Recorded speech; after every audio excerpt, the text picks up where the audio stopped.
안녕하십니까. 건강기별을 통한 복음 그 세 번째 시간입니다. 오늘은 새로 배운 것, 내가 실천할 것, 이웃에게 나눌 것 함께 생각하시면서 강의를 들으시기를 바랍니다.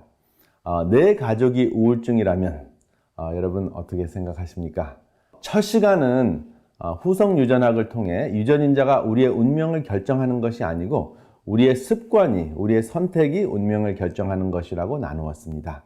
그래서 유전인자가 우리의 운명을 결정하는 것보다 우리가 우리의 삶을 결정할 수 있다는 복음, 유전인자를 통한 후성유전학을 통한 복음을 들었습니다.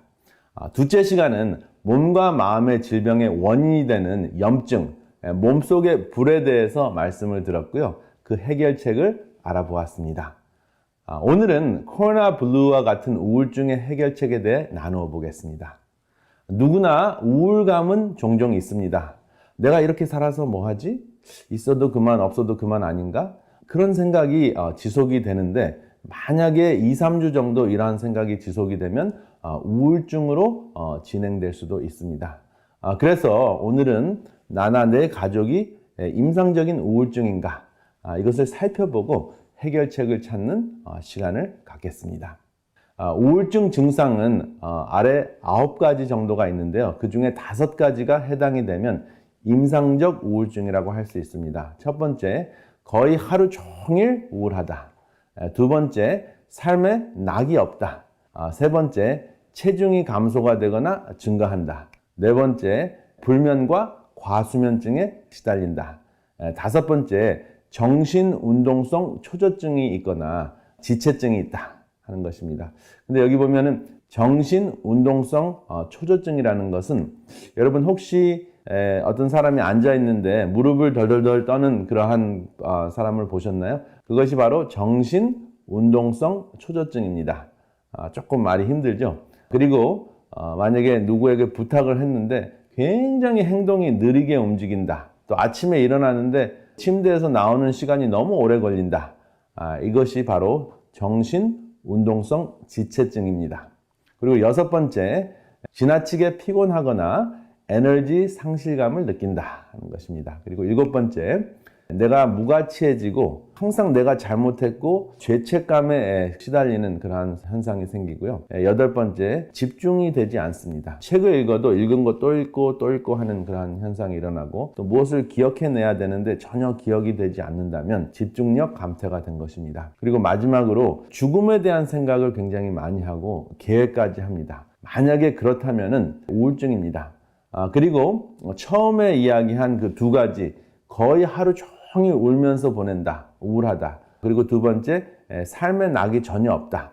이 2가지만 해당이 돼도 임상적 우울증이라고 할 수 있습니다. 우울증이라고 지적하거나 가르치지 않는 것이 굉장히 중요한데요. 더 중요한 것은 내 자신이나 옆에 사람을 잘 관찰해서 일상이 불가능한가를 가늠하는 것이 굉장히 중요합니다. 여기 산바리가 있습니다. 3가지 호르몬이 우리의 마음의 평정을 찾아주는데요. 세로토닌, 도파민, 노르아드레날린, 이 3가지가 있습니다. 세로토닌은 우리의 마음에 평정을 주고요. 도파민은 우리에게 쾌감을 느끼게 해줍니다. 그리고 노르아드레날린은 우리가 집중할 수 있도록 도와줍니다. 그래서 이 3가지 중에 하나만 잘못되어도 우울증에 시달리는데 마음의 코로나 바이러스라고 할 수 있습니다. 왜냐하면 증상이 거의 없는 사람도 있고 또 어떤 사람은 심각한 증상 때문에 생명을 잃는 경우도 있습니다. 이 3가지 호르몬이 잘 균형을 이루어야지 우리 삶에 의미를 찾을 수 있고 또 의미가 있어야지 이 3가지 호르몬이 잘 유지가 됩니다. 이것을 기억하시면 우울증에 대해서 정확하게 자가진단이 가능합니다. 세로토닌 호르몬은 이 3가지 호르몬 중에서 평안 호르몬이라고 우리가 별명을 붙일 수 있는데요. 마음과 몸의 지휘자라고 할 수 있습니다. 왜 그러냐 하면요. 세로토닌이 결핍이 되면 잠을 잘 자지 못하고요. 식욕에 문제가 생기고 변비가 생기고 체온을 조절하지 못하고 인지 능력이 감퇴됩니다. 그리고 잠자는 것과 깨어나는 그 주기가 엉망이 되고요. 성욕 조절이 잘 되지 않습니다. 그리고 다른 그 2 호르몬, 도파민 그리고 어드레날린이 조절이 잘 되지 않습니다. 그래서 세로토닌이 있는 것이 그 마음의 평정의 기본이 되고요. 그 위에 도파민과 아드레날린이 조절이 잘 되면 우리의 마음의 평정을 찾을 수가 있습니다.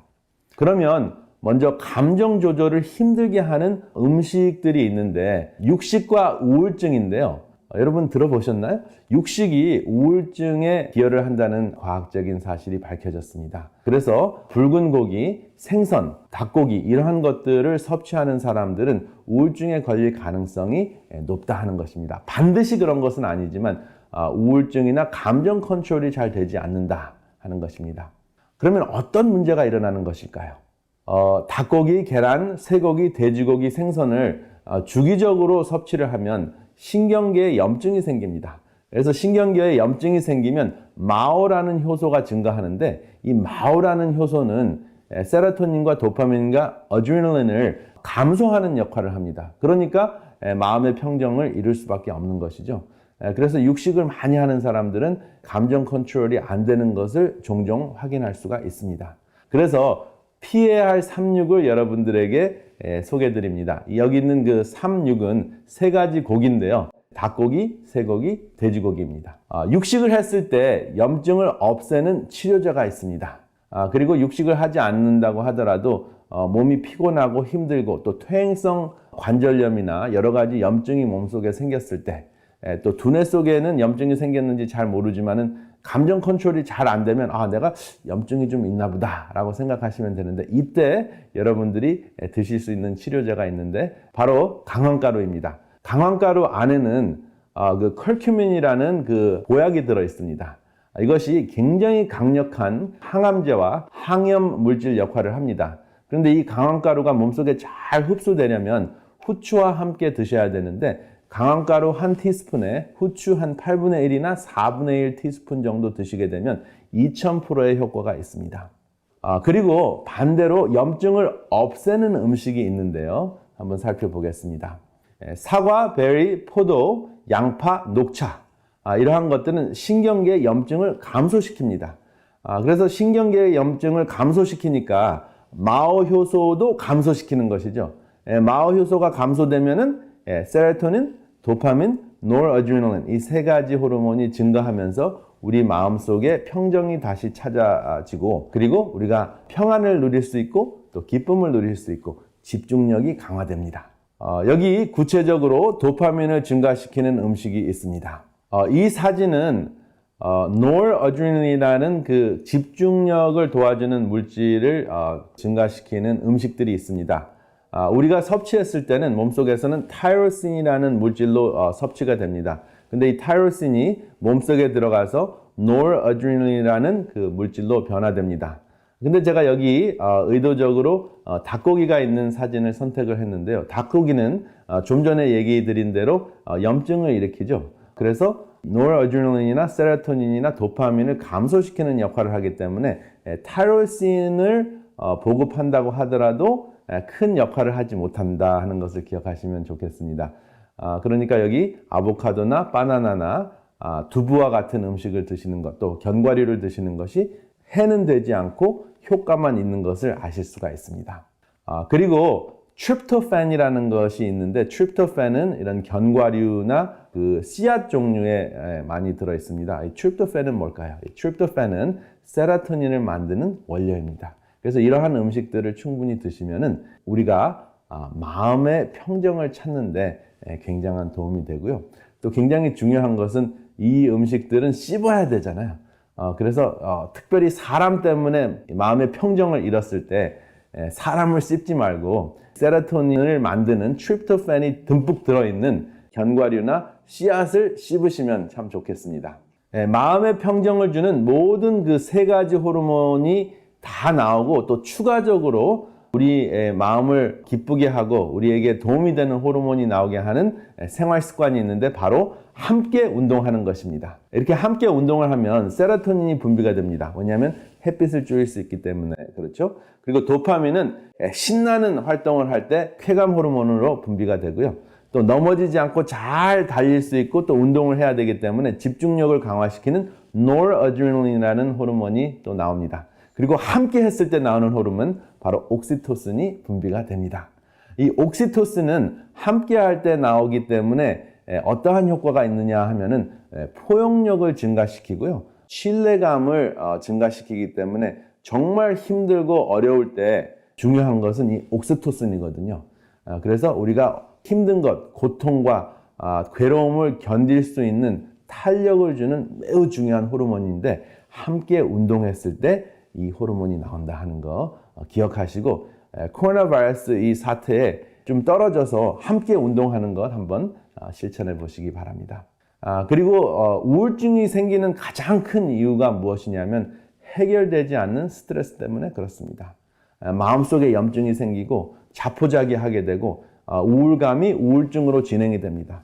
그런데 이것의 해결책은 문제보다 더 큰 의미가 있는 것을 선택을 했을 때 이것을 극복할 수 있다 하는 것이 연구 결과로 발표가 됐습니다. 탄력을 키우는 가장 좋은 방법은 우울증의 원인을 찾는 것보다 우울증을 일으키는 문제보다 더 큰 의미 있는 삶을 선택하는 것입니다.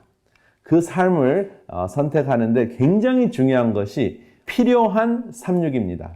몸이라는 개념과 분별력이 있고 그리고 산제사가 있습니다. 이것은 로마서 12장 1절과 2절에 있는 말씀인데 하나님께서 우리의 몸을 하나님께서 기뻐하시는 산제사로 드리라.